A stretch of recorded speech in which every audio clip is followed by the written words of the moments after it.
So guys, I found myself in 2015 restarting my real estate journey to the top because, like a lot of people in 2008, it was really difficult to get through it. I lost a lot. In fact, I lost everything. But here's the thing. I've gone from there to a portfolio of about $130 million in just a short period of time. And I use these key strategies to help do that. And I want to show you some of these key tactics to help you create millions of dollars in personal wealth for yourself and your family. You know, I didn't start out with thousands of dollars to work with for my parents. I started out with a work ethic. I was shown how to do the business from an early age, and it came naturally to me. I was able to build on that based on seeing a deal being done at the kitchen table on a very consistent basis, but I was able to do my first deal with my own $500. And it wasn't my last $500.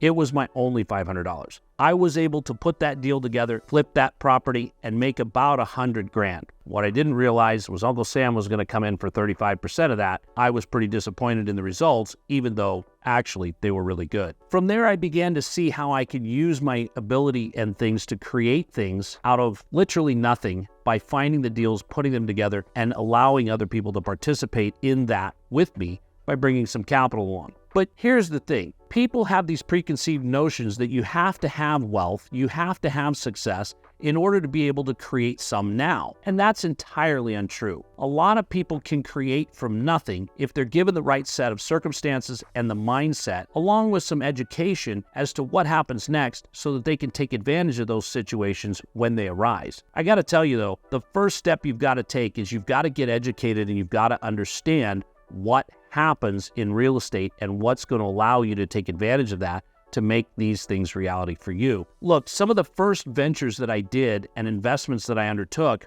weren't as successful as the ones we're doing today.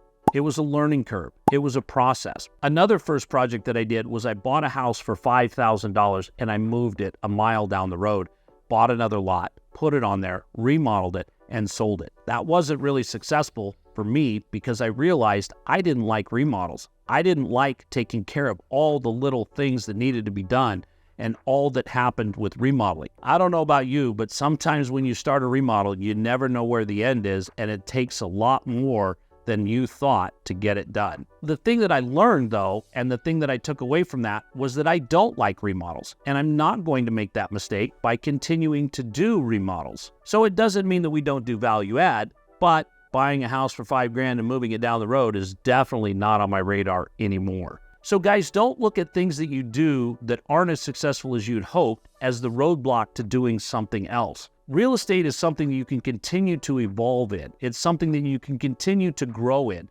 It's something that as you begin to see how things go together, you're going to see that you're going to find yourself in positions to partner with other people, both in idea and in capital. So you can continue to cultivate a great growth-oriented mindset that will help you understand and learn from those mistakes and those early starts. But it does take discipline. It does take sacrifice, and it takes a lot of hard work. So when you start to apply those, you're going to see doors open. You're going to see people recognize that, understand what you're doing, and want to work with you. The first thing about all of that is keeping your mindset positive. You know, I remember some of the most influential individuals in my life and people that mentored me and gave me key lessons that I work with even today, and some of them weren't even in real estate.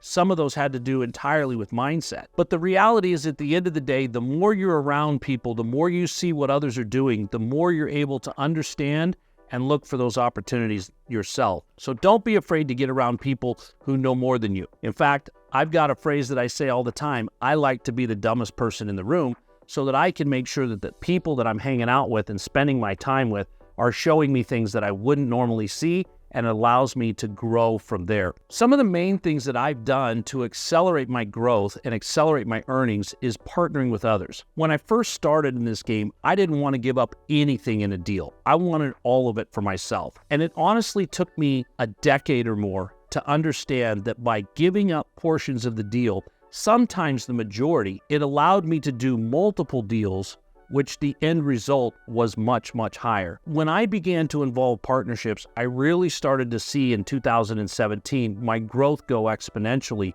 because I was able to involve multiple partners, raise more money than just one deal that I could do, and really accelerated that to the point we're at now with over $125 million under management. The reality is that growth, Mark, took time, and it more importantly took a rewiring of my thought process.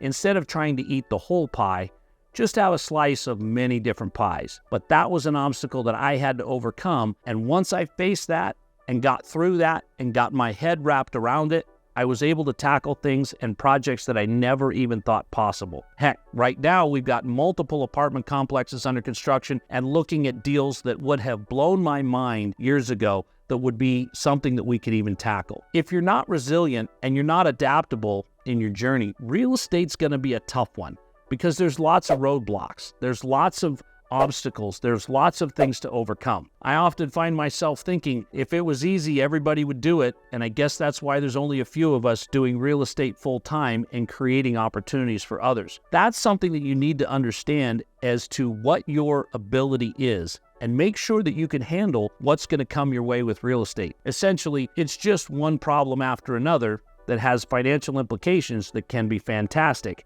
but with the wrong mindset, they can be catastrophic. One of the key deals that I did was I partnered with a gentleman, I'll leave him nameless at this point, but he knows who he is, who really changed my trajectory. It was the single biggest deal I'd ever done. In fact, it was larger than the amount of business we had done in the previous 3 years in a single year. But by combining our efforts and our understandings and our ability to generate different things, we were able to create a massive project that allowed us to take it to the next level, that built a resume and a portfolio for both of us that have allowed us both to go on in different deals with different partners. So when I looked at it initially, I thought, man, there's no way I can do this. And I almost stopped there. But then I began to have conversations with a gentleman who thought the same thing, but he was sitting on a pile of cash, had no experience in large-scale multifamily. So we were able to provide insight to each other and come out with an outcome that really benefited both of us by creating the processes and following through with the decisions that led to ultimately a financial windfall for both of us. But again, had I stopped, had I not continued to have that resilience mindset, I would have definitely been stuck in a place many years ago that would have never allowed me to elevate my real estate game to where it's at now. That reality is pretty important. So if you think you can or you think you can't, you're correct. Just make sure that you're thinking it through and you're looking at putting all the chips on the table and evaluating your skills. Before I share the last few strategies, I want to invite you to like and subscribe to my channel. It's extremely helpful to us. It will allow others to learn and follow along and learn strategies like these and improve the investment community overall, which is ultimately our goal with this channel. Let's talk about the power of networking. I've mentioned it several times. It's really the people around me that have helped me elevate my game. They have given me critical connections to both capital and expertise and have allowed partnerships to form that I never would have thought possible if I hadn't taken myself out of my comfort zone and put myself in a place where I could network with others and be the extrovert that everybody knows I'm not. I'm currently doing deals in multiple states that I would have never known about had I not networked at events, met other people, and taken the opportunity to explore business. Because really, honestly, you can't do it all on your own if you want a large portfolio that will provide generational wealth. It's very, very difficult. So make sure that you're networking, that you're putting yourself out there, that you're attracting other people that have better skill sets and more wisdom and knowledge than you. Let's talk about money management. A lot of people find money easy to come by, easy to raise, easy to encounter, but they often struggle to allocate it properly, reinvest their earnings, or do things that are more prudent for the next level. We all know that guy that's making $300,000 a year, but always seems to be struggling paycheck to paycheck while driving his brand new Mercedes and living in all the right neighborhoods. It doesn't mean he doesn't know how to make money. It just means that saving and reinvesting is not really his forte. So if you're going to create financial literacy in your life, you've got to be around people that they think that is the right thing to do with reinvestment. They think that growing a portfolio, selling an asset and reinvesting all of the proceeds and more are the right thing to do, because that's how you're going to grow yourself. See, most people understand saving, most people understand spending, but they don't understand how to get their savings to make them enough money to cover their spending. That's the reality of real estate growth, and that's really where the power lies, in multiplying your money and making it work for you so that you don't have to work for money. When I started this journey again in 2017, we were able to cross the $1 million mark very quickly because of partnerships. I was able to partner with a doctor. We were able to do a couple of deals. I was able to cross the $1 million mark for myself in less than a year. The emotion behind that, it wasn't much. It wasn't exactly what I thought. Because when I got my first million, I realized that there was so much more to go. I realized that if my $1 million was returning 7%, it wouldn't be enough to fund my lifestyle. It wouldn't be enough for me to retire. It wouldn't be enough for me to meet my goals and give charitably like I really wanted to. But it did light a fire within me. It allowed me to see that I could do these things, that I could make deals happen, that things were going to work out. And it allowed me to take the next steps, set the next milestones, and reach those as well. The great thing about what that did, crossing that $1 million mark in 2017, it allowed me to put fuel to the fire. It fueled my belief in myself, in my processes, and it made my journey take on a whole new trajectory and a whole new speed. And at that speed, I was able to get to the point we're at today, which is still in growth mode and will be that way for a long time. In fact, I've said it, I would love to die with an LOI in my pocket. I'd love to be working on a real estate deal when the maker comes for me. So when I reflect back on my real estate journey, the thing that I see is that every milestone has meaning. Some of them have more meaning the day you cross them, and some of them have more meaning in the rearview mirror, but they definitely have meaning. And the thing that I've begun to do is I've begun to set goals that bring those milestones to my forefront and to my vision much quicker and allow me to target those and take them down faster. You know, if you don't know where you're going, it's easy to get there because you'll never know where you've been and you never know if you've reached it. But I want to share my vision for the future and where I'm trying to go from here. You know, the reality is I want to continue to do good real estate deals in great markets and allow myself and my investors to profit from that so that I can put myself and my family in a position to have generational wealth and be charitable to our community. After I've reached that, I don't know why I would stop, because if I can do that,